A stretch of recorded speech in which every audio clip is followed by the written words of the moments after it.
Sakal Gunarnavasha Vande Guru Sri Charanaravindan.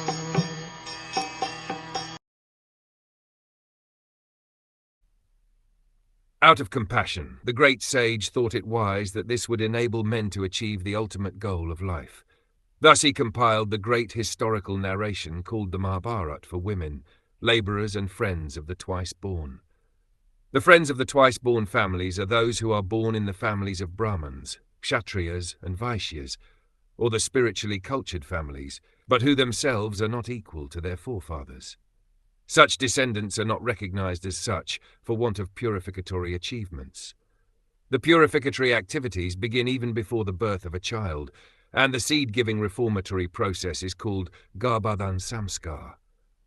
One who has not undergone such Garbhadan Samskar or spiritual family planning is not accepted as being of an actual twice-born family. The Garbhadan Samskar is followed by other purificatory processes, out of which the sacred thread ceremony is one. This is performed at the time of spiritual initiation. After this particular samskar, one is rightly called twice-born. One birth is calculated during the seed-giving samskar, and the second birth is calculated at the time of spiritual initiation. One who has been able to undergo such important samskars can be called a bona fide twice-born.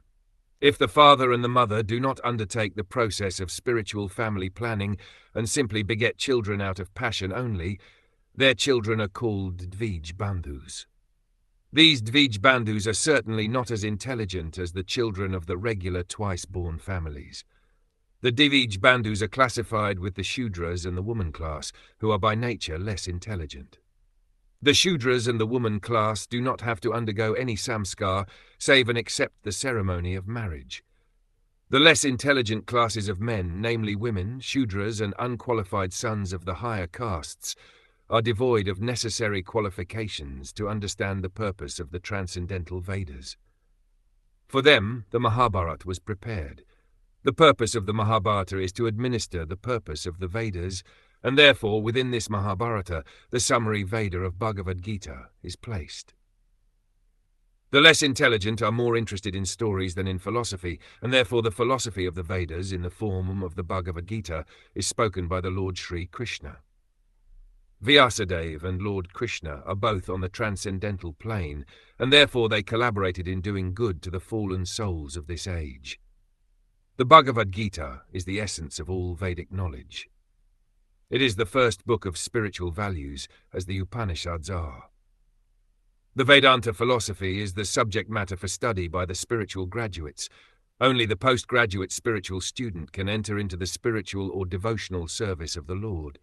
It is a great science, and the great professor is the Lord himself in the form of Lord Sri Caitanya Mahaprabhu.